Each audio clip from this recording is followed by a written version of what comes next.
नमस्कार, मैं डॉक्टर ओमकार सोहमरुदुल एक बार पुनः आप सबके बीच में हिंदी को सहजता और सरलता प्रदान करने के लिए आप सबके बीच में एक नई श्रृंखला लेकर तुकांत के रूप में आया हूँ। जैसा कि हम सब ने जाना, छंद के भेद में एक अंग जो है, एक अवयव जो होता है वो होता है तुक, और तुक से ही बना है तुकांत। तुक अर्थात जब हम किसी वर्ण के समूह को जब उच्चारण करते हैं और उसकी ध्वनि एक समान आए तो हम कहते हैं कि उसका तुक मिल रहा है ना। और छंद का अवयव चूंकि तुक भी है तो हम कहेंगे कि छंद में एक प्रमुख और आवश्यक अंग तुक होता है। उसे जब हम मिलाते हैं, विसर्जन करते हैं तो हम उसे कहते हैं तुकांत। आते हैं तुकांत को समझने का प्रयास करेंगे। तुकांत क्यों आवश्यक है ये जानने का प्रयास करेंगे। तुकांत होते क्या है? तुकांत मैंने बता दिया, वर्णों का वह समूह जो छंद के चरणांत में या पदांत में रखा जाता है और उनकी ध्वनि एक समान होती है, चाहे उसका स्थान पदांत में हो या मध्य में हो। हम किसी भी रूप में उसका स्थान ले सकते हैं और उसकी ध्वनि एक समान हो तो हम उसे तुकांत कहेंगे। दूसरी बात, तुक का महत्व क्या है, तुक की आवश्यकताएं क्या है। आप ध्यान दीजिए, जब हम तुकांत मिलाकर छंद का सृजन करते हैं तो उसका काव्यानंद बढ़ जाता है, उस काव्य का आनंद बढ़ जाता है। दूसरी बात कहूं कि हमारी लेखनी प्रभावशाली हो जाती है। जब हम पुराने गीतों को सुनते तो वो आज भी हमें याद है, आज भी हमारे मानस पटल पर अंकित है, इसीलिए क्योंकि उसके तुकांत तो इतने अच्छे थे कि वो तुकांत हम सबके बीच में, हम सबको आज तक वो गीतों को याद रखा है, वो जीवंत रखा हुआ है। इस कारण से इसे हम कभी नहीं भूल। और ये बहुत ही आवश्यक अंग है आपके छंद का। अब ध्यान दीजिए, तुकांत को मैंने यहाँ पर लिखा है, तुकांत को समझने का प्रयास करते हैं। तुकांत होते क्या है? तुकांत का अर्थ होता है समांत धन पदांत। समांत और पदांत को मिलाकर हम तुकांत कहते हैं।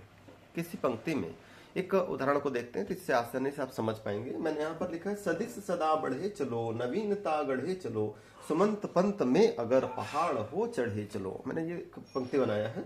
इस पंक्ति पर आप देखिए कि चलो, सभी पंक्ति में देखिए, ये एक मुक्तक है तो तीसरी पंक्ति जो है अतुकांत है, और पहला, दूसरा और चौथा चरण जो है इसका ये समतुकांत पे है। हमने लिखा बढ़े चलो, गढ़े चलो, चढ़े चलो। तो चलो चलो चलो एक प्रकार का है, हम इसे कहेंगे पदांत। पद के अंत में आने वाला भाग ये अचर होता है, ये अचर होता है। अचर अर्थात ये परिवर्तित नहीं होता है। और चर किसे कहेंगे? जो परिवर्तित हो। ये भाग परिवर्तित हो रहा है, देखिए यहाँ ब है, यहाँ ग है, यहाँ च है, ये भाग परिवर्तित हो रहा है, तब हम इसे कहेंगे चर या परिवर्तनशील भाग। इसे हम तुकांत का चर अचर सिद्धांत भी कहते हैं। चर यानी बदलाव जिस पर होता है, अचर यानी जो एक प्रकार का रहता है। अगर हम इसे गजल की दृष्टिकोण से देखें तब हम इसे काफिया कहते हैं और इसे हम रदीफ कहते हैं। जो अपरिवर्तनशील होता है, प्रत्येक पंक्ति में इसी प्रकार से रखा जाता है, उसे हम रदीफ कहते हैं, और जो परिवर्तनशील होता है उसे हम काफिया कहते हैं। तो हमने तीनों प्रकार से देखा। समांत, जिसका अंत एक समान हो, जिसका अंत एक समान हो। अढ़े अढ़े अढ़े, जब हम इसका तुकांत निकालेंगे तो क्या निकलेगा? ऐसे निकलेगा, ब धन अढ़े अढ़े चलो। वैसे यहां पर क्या निकलेगा? ग धन अढ़े चलो, अढ़े चलो। वैसे ही देखिए आप नीचे वाली पंक्ति में च धन अढ़े अढ़े चलो। हमारा तुकांत देखिए कहां पर बना? ब, ग और च। ये व्यंजन परिवर्तनशील है तो हम इसको कहेंगे क्या? चर, जो परिवर्तनशील है, जो अचर, जो बिल्कुल नहीं बदल रहा। अढ़े चलो अढ़े चलो अढ़े चलो, ये हमारा तुकांत निकल आया, देखिए ना। तो हम इसे कहेंगे कि समांत धन पदांत। पदांत किसे कहते हैं? जो पद के अंत में आता है। समांत, जिसका अंत एक समान हो, अंत जिसका अढ़े चलो अढ़े चलो अढ़े चलो, हम बदल रहे क्या? चढ़े चलो, बढ़े चलो, गढ़े चलो, अंत एक समान है, इसे हम कहेंगे समांत। तो समांत और पदांत को मिलाकर तुकांत का निर्माण होता है। एक बात स्पष्ट है। दूसरी बात कहना चाहता हूं कि कुछ पंक्तियों में, जैसे आप मात्रिक छंदों का सृजन करेंगे तो दोहा में क्या होता है? चरणांत हम सदैव अंत में रखते हैं। जब अंत में रखते हैं तो वहां पर क्या होता है कि हमें पदांत प्राप्त नहीं होता, केवल समांत ही रह जाता है।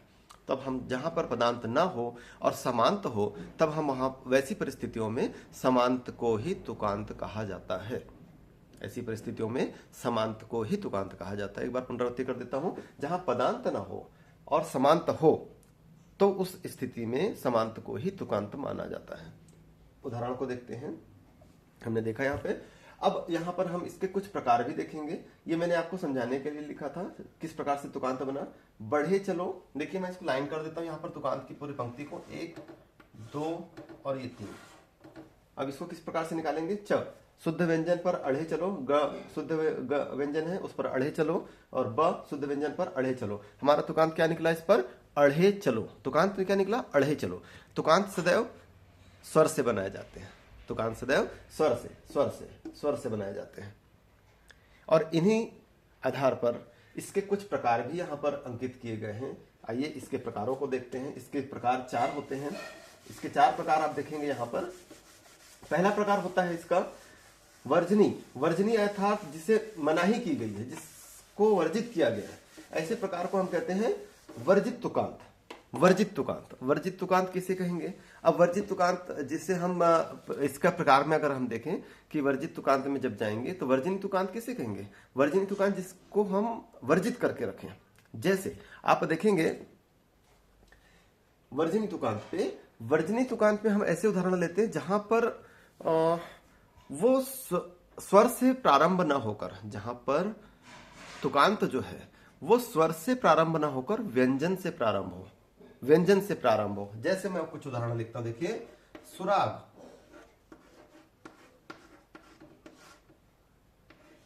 बैराग, पराग।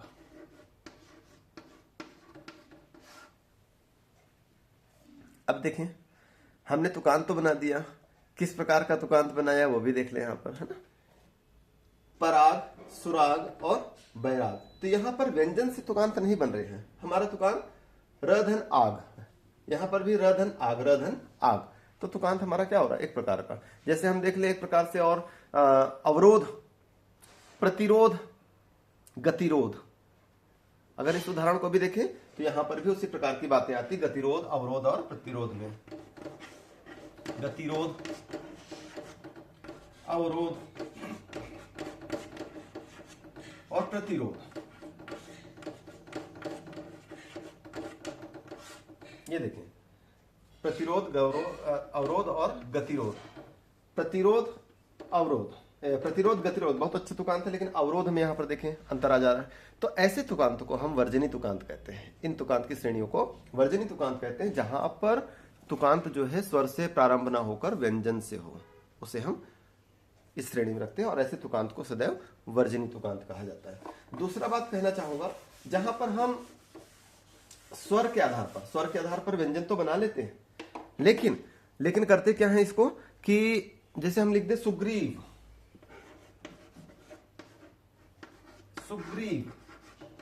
दधीच,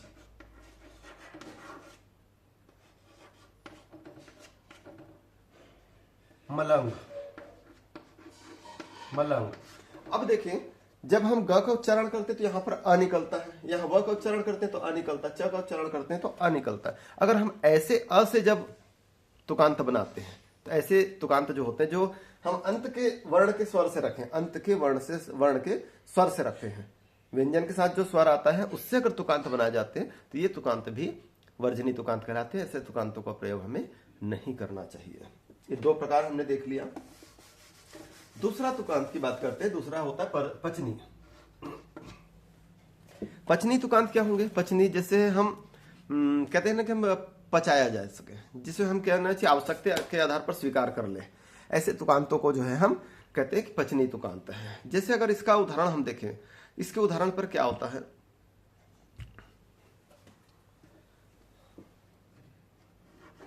प्रतिकार,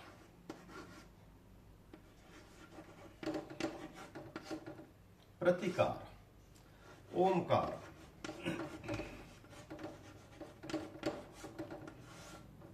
सरकार।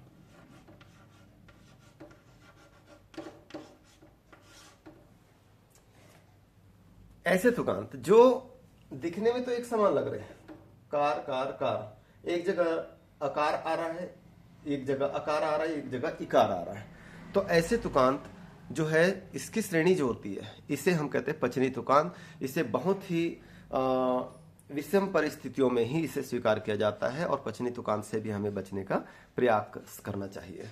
अगर हम देखें बार बार अगर इस प्रकार का शब्द आ रहा है, क धन आर चाहिए, क धन आर चाहिए, और यहाँ पर र धन आर चाहिए। अगर हम यहाँ पर रख दीजिए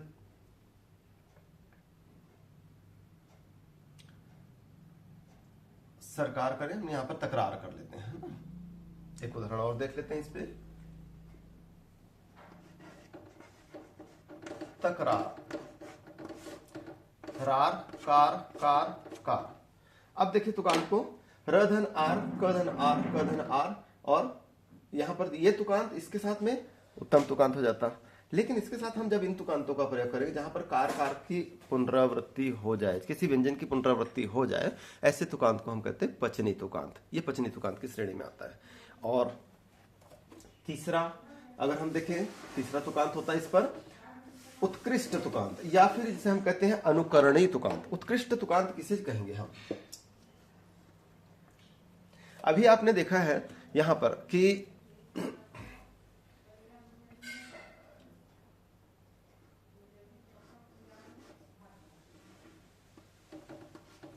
चढ़े चलो,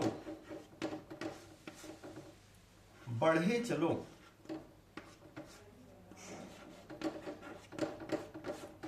और गढ़े चलो,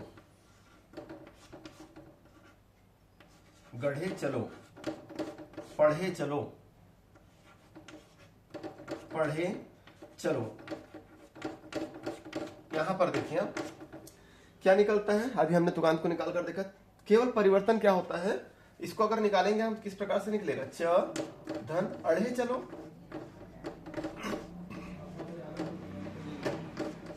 इसी प्रकार से जब देखेंगे तो ब धन अढ़े चलो, ग धन अढ़े चलो, और प धन अढ़े चलो। तो क्या देखेंगे आप, केवल व्यंजन परिवर्तित हो रहा है, केवल व्यंजन परिवर्तित हो रहा है, और स्वर से आपका तुकांत निर्मित हो रहा है, अढ़े चलो। ऐसे तुकांत को हम उत्कृष्ट या फिर अनुकरणीय तुकांत कहते हैं, उत्कृष्ट या अनुकरणीय तुकांत कहते हैं, है ना। ये तो हमने समांत और पदांत पर देखा। एक उदाहरण रखता हूं दूसरा। मैंने अभी एक परिभाषा आपको बताया था कि कभी कभी तुकांत जो होते हैं जिसमें समांत को ही हम तुकांत कह देते हैं। तो आप देखिए यहां पर मैं एक उदाहरण लिखता हूं, नंदन, चंदन, वंदन, क्रंदन, क्रंदन। सब में देखें अंदन, अंदन, अंदन। इसका तुकांत क्या निकला, क धन अंदन, क्र धन अंदन, च धन अंदन, नन धन अंदन, चन धन अंदन, वन धन अंदन, क्रन धन अंदन।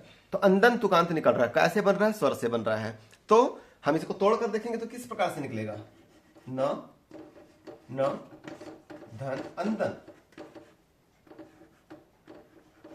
है ना। या फिर अगर आप इसको न धन अंदन भी निकाल सकते हैं, न धन अंदन ऐसे भी निकाल सकते, च धन अंदन ऐसे भी निकाल सकते हैं।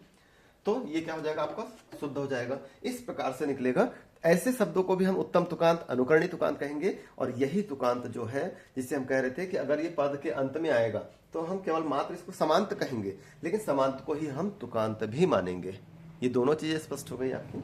अंतिम तुकांत हमारे बीच में आता है और जिसे हम कहते हैं ललित तुकांत।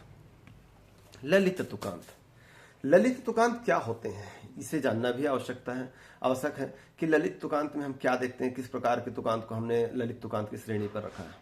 यहां पर देखें, एक पंक्ति में लिखता हूं, चहकता रहा, चहकता रहा, महकता रहा, बहकता रहा, और दहकता रहा।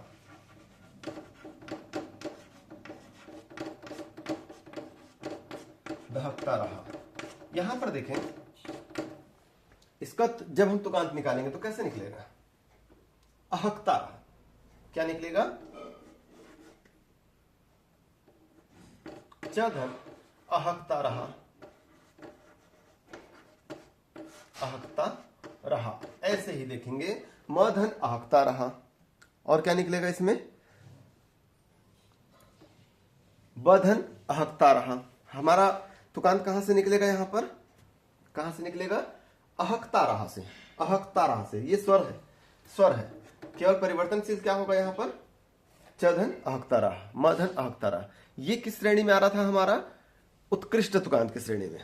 अगर हम इसे देखें, अब हम इसे देखें, इसे परिवर्तित कर रहा हूं मैं, देखिएगा थोड़ा सा, तो कैसे बदलेगा।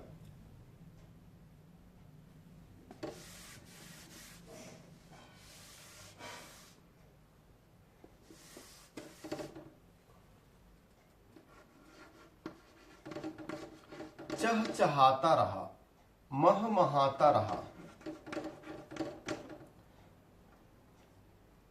लहलहाता रहा कर लीजिए, है ना।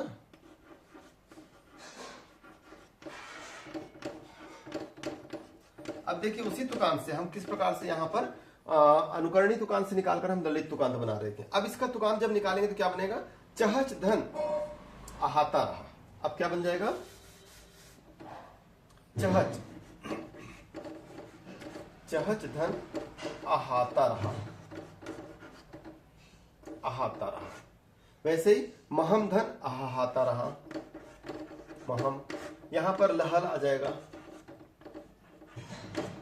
लहल। ये तुकांत क्या होते हैं, देखिए अब केवल एक वर्ण से नहीं बन रहा है, ये पूरे वर्ण से बन रहा है। तब हम इसे क्या कहेंगे, इसे हम कहेंगे ललित तुकांत। चहच धन आहाता रहा, महम धन आहाता रहा, महमहाता रहा, लहल धन आहाता रहा। तब हम इसे क्या कहेंगे कि ये लहलहाता रहा। इस प्रकार का तुकांत ये बनाकर हमें प्रस्तुत करता है। ऐसे तुकांत को हम सदैव ललित तुकांत कहते हैं, जिसपे ये तुकांत जो 3 वर्णों से बन रहा है, 3 वर्णों से, एक वर्ण एक व्यंजन से नहीं बन रहा है। चहच, महम, लहल, और सबका एक शाब्दिक अर्थ है जो काव्य में ललित्य को बढ़ा दे, जो काव्य में लालित्य को बढ़ा दे। ऐसे तुकांत को हम ललित तुकांत की श्रेणी में रखते हैं। और इस प्रकार से आप सबने आज तुकांत के भेद जाना, तुकांत क्या होते हैं ये जाना, तुकांत के हमारा तुकांत का जो महत्व हमारे काव्य में है उसे जाना। आप सबको बता दो कि छंद का एक प्रमुख अवयव होता है तुक, और उसके जब अंत में तुक एक प्रकार के हो तो उसे हम तुकांत कहते हैं। ये 2 भागों से मिलकर बनता है। समांत धन पदांत, समांत हम उसे कहते हैं जिसका अंत एक समान हो। जैसे हमने उदाहरण पर देखा था, अढ़े चलो, बढ़े चलो, गढ़े चलो। आदरणीय ओम नीरव जी को जब आप सुनेंगे या उनकी छंदावली पढ़ेंगे, या आप महालय की छंदावली पढ़ें आदरणीय डॉक्टर रामनाथ सावनकी जी की, या किसी भी छंद शास्त्री की आप देख लें, प्रभाकर मिश्र जी की देख लें, या पुरातनिक हमारे छंद शास्त्री जो हैं उनको भी देख लें। अगर उनके भी अगर जब तुकांत आप पढ़ेंगे तो आपको सदैव इस प्रकार की परिभाषाएं ही आपको समक्ष में आएंगी, और ये आधार छंद में हमारे बहुत आवश्यक होती है। इसका सदैव प्रयोग करें। इसके प्रयोग से जो है हमारे छंद में जो है लालित्य बढ़ जाता है। तुकांत का महत्व यही होता है। जब हम रचना करते हैं तो इसमें क्या होता है कि उपमान आ जाते हैं, उपमेय आ जाते हैं इन तुकांतों को प्रयोग से। तुकांत रचना से जो है वो प्रभावशील हो जाता है ना, इसे ध्यान दीजिएगा। और इसके साथ साथ देखेंगे कि आप जो है काव्य का सम्मोहक रूप बढ़ जाता है। तो तुकांत हमारे छंद शास्त्र में बहुत ही आवश्यक अंग है। मैंने प्रयास किया आपको सरलता से और सहजता से इसे समझाने का। आवश्यकता अनुसार आप इसका प्रयोग करें, भेदों को जानें।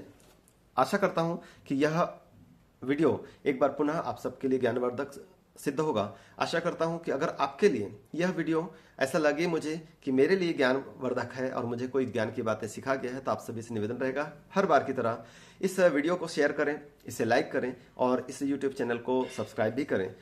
सदैव की तरह मुझे इसी प्रकार से अपना आशीष, स्नेह और अनुग्रह बरसाते हुए मैं डॉक्टर ओमकार साहू मुदुल मुझे बहुत बहुत साधुवाद देता हूं आप सभी को। किसी प्रकार से अपना प्यार देते रहिएगा।